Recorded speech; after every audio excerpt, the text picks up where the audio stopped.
ہاں تو سامعین، السلام علیکم ورحمۃ اللہ وبرکاتہ۔ میں آپ سب کا دینی بھائی افو خان، اتر پردیش، الہ آباد سے۔ تو سامعین، الحمدللہ آج ہم ثابت کریں گے کہ نماز میں رفع الیدین کرنا یہ صحیح البخاری کی کم از کم 5 صحیح حدیثوں سے ثابت ہے، اور جو صحیح بخاری اس کی جو حدیث نمبر 735،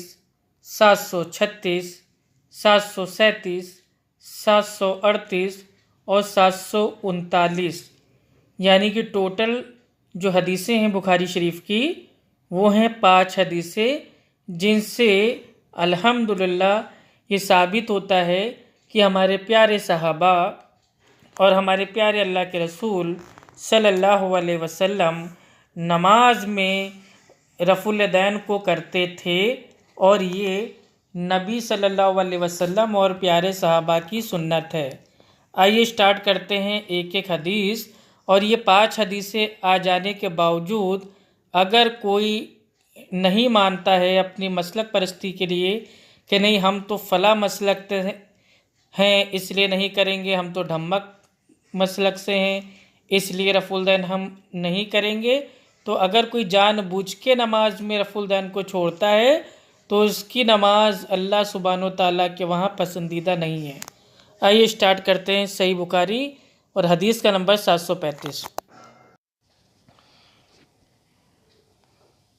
حدثنا عبد الله بن مسلمة عن مالك عن ابن شهاب عن سالم بن عبد الله عن أبيه أن رسول الله صلى الله عليه وسلم كان يرفع يديه حذو منكبيه إذا افتتح الصلاة، وإذا كبر للركوع، وإذا رفع رأسه من الركوع رفعهما كذلك أيضا، وقال سمع الله لمن حمده ربنا ولك الحمد، وكان لا يفعل ذلك في السجود۔ سالم بن عبداللہ نے اپنے باپ عبداللہ بن عمر رضی اللہ تعالی عنہ سے روایت کیا ہے کہ رسول اللہ صلی اللہ علیہ وسلم نماز شروع کرتے وقت اپنے دونوں ہاتھوں کو مونڈھوں تک اٹھاتے، اسی طرح جب رکوع کے لیے اللہ اکبر کہتے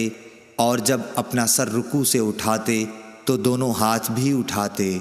اور رکوع سے سر مبارک اٹھاتے ہوئے سمع اللہ لمن حمدہ ربنا ولک الحمد کہتے تھے۔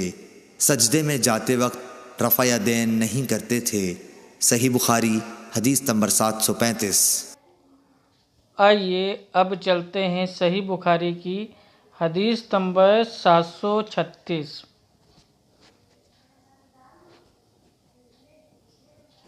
حدثنا محمد بن مقاتل قال أخبرنا عبد الله قال أخبرنا يونس عن الزهري أخبرني سالم بن عبد الله عن عبد الله بن عمر رضي الله عنهما قال رأيت رسول الله صلى الله عليه وسلم إذا قام في الصلاة رفع يديه حتى يكون حذو منكبيه،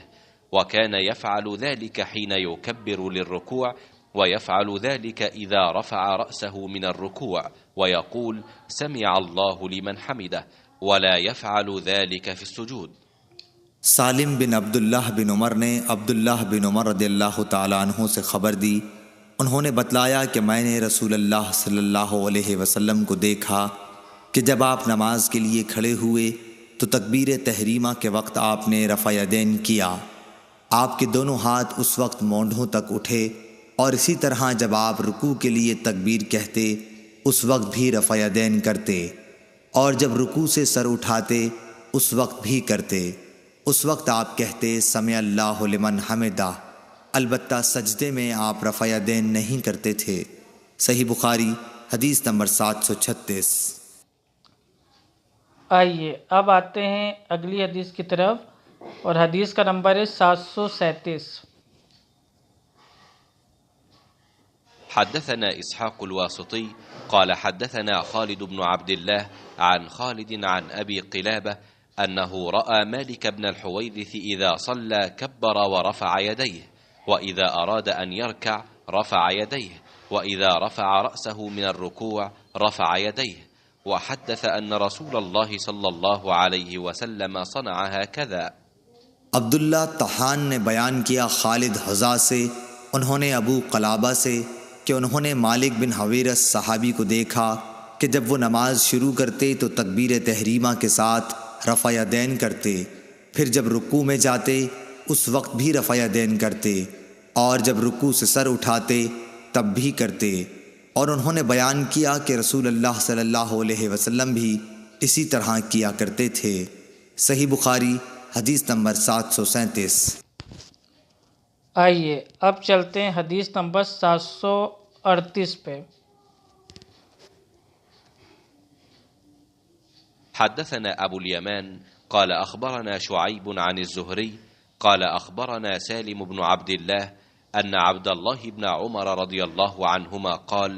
رأيت النبي صلى الله عليه وسلم افتتح التكبير في الصلاة فرفع يديه حين يكبر حتى يجعلهما حذو منكبيه، وإذا كبر للركوع فعل مثله، وإذا قال سمع الله لمن حمده فعل مثله، وقال ربنا ولك الحمد، ولا يفعل ذلك حين يسجد ولا حين يرفع رأسه من السجود۔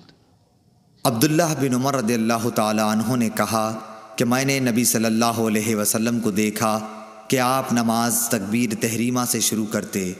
اور تکبیر کہتے وقت اپنے دونوں ہاتھوں کو مونڈھوں تک اٹھا کر لے جاتے، اور جب رکوع کے لیے تکبیر کہتے تب بھی اسی طرح کرتے، اور جب سمع اللہ لمن حمدہ کہتے تب بھی اسی طرح کہتے، اور ربنا ولک الحمد کہتے۔ سجدہ کرتے وقت یا سجدے سے سر اٹھاتے وقت اس طرح رفع یدین نہیں کرتے تھے۔ صحیح بخاری حدیث نمبر 738۔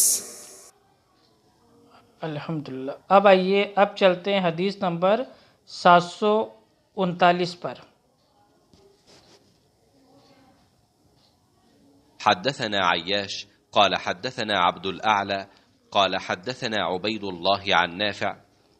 أن ابن عمر كان إذا دخل في الصلاة كبر ورفع يديه، وإذا ركع رفع يديه، وإذا قال سمع الله لمن حمده رفع يديه، وإذا قام من الركعتين رفع يديه، ورفع ذلك ابن عمر إلى نبي الله صلى الله عليه وسلم۔ رواه حماد بن سلمة عن أيوب عن نافع عن ابن عمر عن النبي صلى الله عليه وسلم، ورواه ابن طهمان عن أيوب وموسى بن عقبة مختصرا۔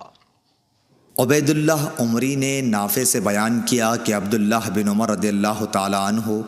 جب نماز میں داخل ہوتے تو پہلے تکبیر تحریمہ کہتے اور ساتھ ہی رفع یدین کرتے،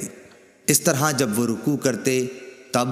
اور جب سمع اللہ لمن حمدہ کہتے تب بھی دونوں ہاتھوں کو اٹھاتے، اور جب قعدہ اولا سے اٹھتے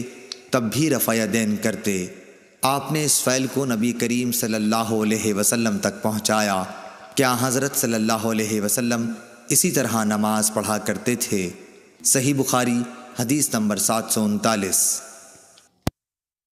ہاں تو میرے بھائیوں، الحمدللہ صحیح بخاری کی جو الحمدللہ حدیثیں تھیں، میں نے 5 حدیثوں کے حوالے، عربی کا اس کا جو متن تھا اور اردو کا جو اس کا معنی تھا، ترجمہ تھا، وہ آپ کے سامنے پیش کر دیا۔ اب اس کے باوجود اگر کوئی کہے کہ نہیں ہم تو دیوبندی ہیں، ہم تو بریلوی ہیں، ہم تو حنفی مقلد ہیں، ہمارے وہاں تو منسوخ ہو چکا ہے رفع الدین، ہمارے وہاں تو وہ رفع الدین کرتے ہیں جو اپنے بغلوں میں جو مورتیاں ہیں اور بت ہیں اور ان کو رکھ کے لاتے ہیں، اور ہمارے وہاں تو جو یہ عمل ہے رفع الدین، یہ گھوڑوں کی جو دمیں ہوتی ہیں والا عمل ہے معاذ اللہ۔ تو اب ایسے لوگوں کو توبہ کر لینی چاہیے، اور آج ہی سے ابھی سے وہ جب بھی نماز پڑھیں تو الحمدللہ اپنی آخرت کے لیے نماز میں رفع الدین کرنا چالو کر دیں۔ اللہ کے سامنے کوئی بہانہ نہیں چلے گا کہ ہمارے امام نہیں کرتے تھے تو ہمارے مسلک نہیں کرتے تھے تو ہمارے عالم نے منع کیا تھا، یہ سب کچھ نہیں۔ فیصلہ آپ کے ہاتھ میں ہے، اپنے عالموں کی ماننا ہے یا صحیح بخاری کی 5 صحیح حدیثیں جن کو دنیا کا کوئی بھی علامہ ضعیف نہیں کہہ سکتا، موضوع نہیں کہہ سکتا، جھوٹا نہیں کہہ سکتا۔ صحیح بخاری کی 5 صحیح حدیثیں نماز میں رفع الدین کرنے کی۔ اب اس کے باوجود کوئی نہ کرے تو پھر وہ یہ کہنا چھوڑ دے کہ ہم تو نبی کے جیسے نماز پڑھتے ہیں، ہم تو نبی کے عاشق ہیں، ہم تو نبیوں والا کام کر رہے ہیں، تو وہ یہ سب میرے پہ دعوے کرنا چھوڑ دے۔ السلام علیکم ورحمۃ اللہ وبرکاتہ۔